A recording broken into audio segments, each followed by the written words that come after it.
This is the Poco F5 disassembly. If you want to see more videos like this, make sure you subscribe and follow me on Twitter so you'll be notified once I upload a new video. And if you need any tools, there are links in the description.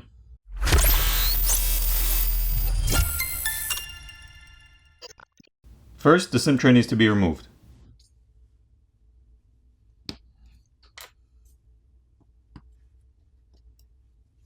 Here's a better look at that.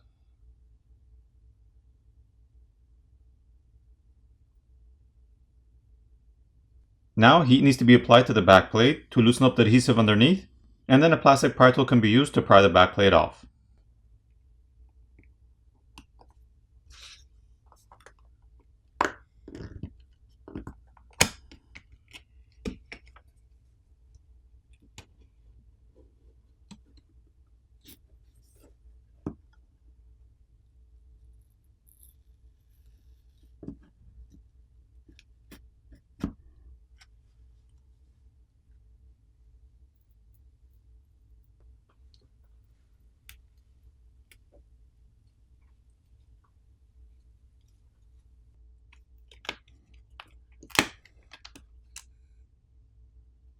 Here's a look at the plastic backplate. The glass camera lens covers can be replaced by applying heat and gently prying them off, so you won't need to disassemble the phone to replace those. There are 18 Phillips screws that need to be removed.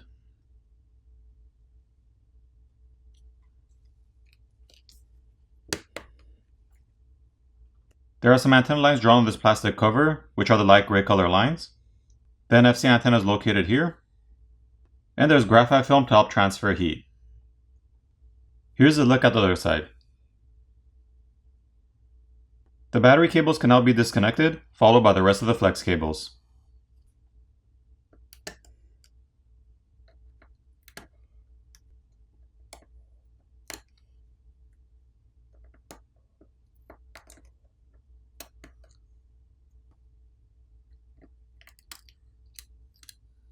There are two coaxial cables on the bottom right side of the board, which need to be disconnected by popping them off.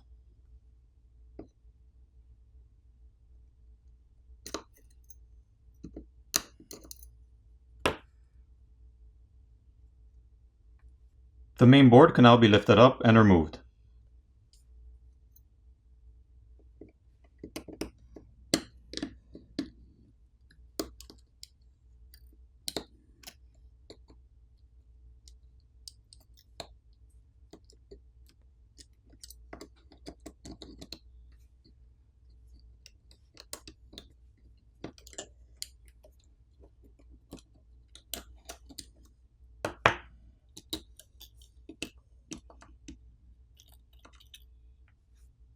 Taking a closer look at the main board, there's a 64 megapixel primary camera, an 8 megapixel ultra wide, and a 2 megapixel macro lens. The main camera is the only one with OIS or optical image stabilization.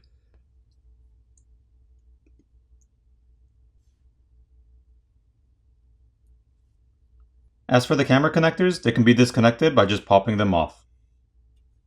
There's a secondary microphone located on the top.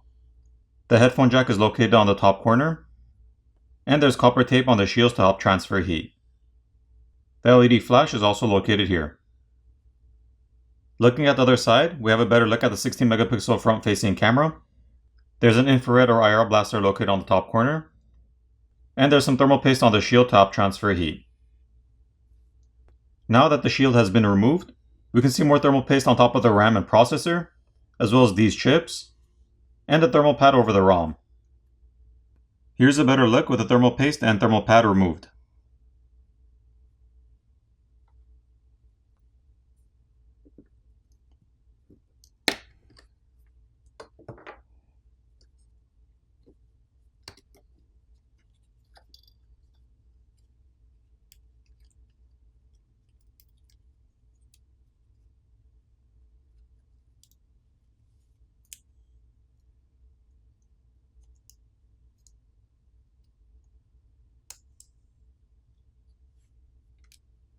Looking at the bottom speaker assembly, we can see more graphite film to help transfer heat, and there's a rubber gasket and a mesh filter over the speaker opening, and here's the speaker itself.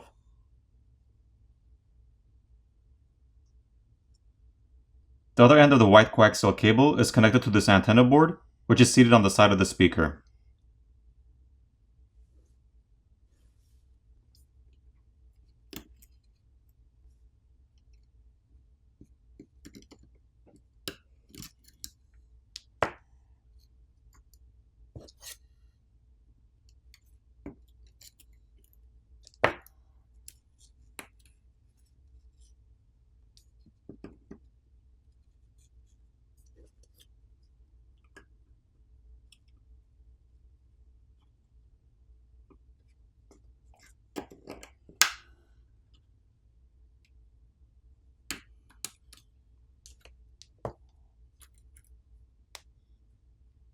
Looking at the subboard, we can see there's a red rubber gasket around the charger port itself, and the primary microphone is located here and it's covered with a shield.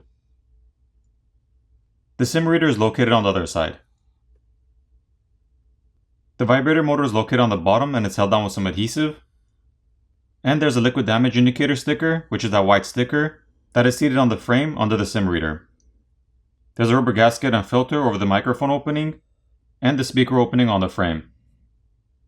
For those of you who are worried about puncturing the microphone or filter with the SIM ejector tool, you won't need to worry since both the microphone and filter are seated above the hole at a 90-degree angle, so it's basically like an L shape, so there's no way the SIM ejector tool will touch them or damage them.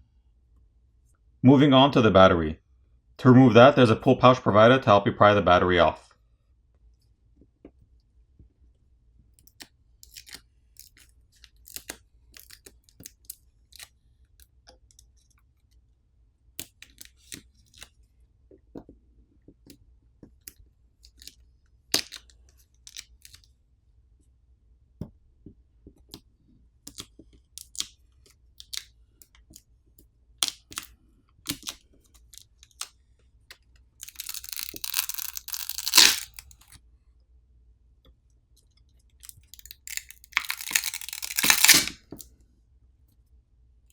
Here's a better look at the 5000 mAh battery.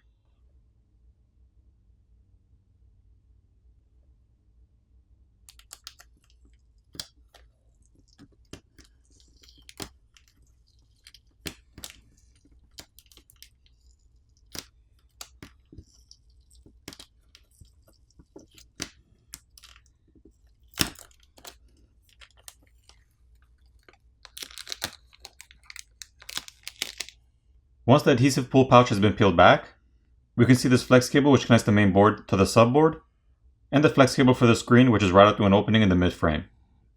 If you needed to replace the screen, you'd have to remove the back plate, the screws on the top cover and the plastic cover itself. You then have to disconnect the battery cables and the screen cable, pry the battery off giving you access to the screen cable, at which point you'd be able to heat up the front of the phone where the screen is to loosen up the adhesive underneath, pry your old screen off, apply new adhesive, reapply the new screen, making sure you run this flex cable back to the opening in the mid-frame, and reassemble the phone.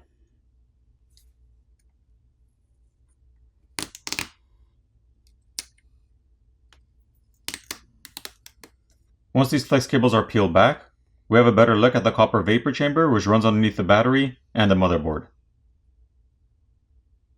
If you need to replace the fingerprint scanner, power button, or volume keys, you would need to lift up and remove the rubber gasket from the frame by just pulling it out, and then you'd be able to peel off the flex cable from the frame and pull those out. The proximity sensor board is located on top, which is held down with some adhesive, and the same goes for the earpiece speaker, which is located here. For the repairability score on this phone, I give it a 7 out of 10. Now it's time to reassemble the phone.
Once everything's back in place, apply new adhesive and reapply the backplate.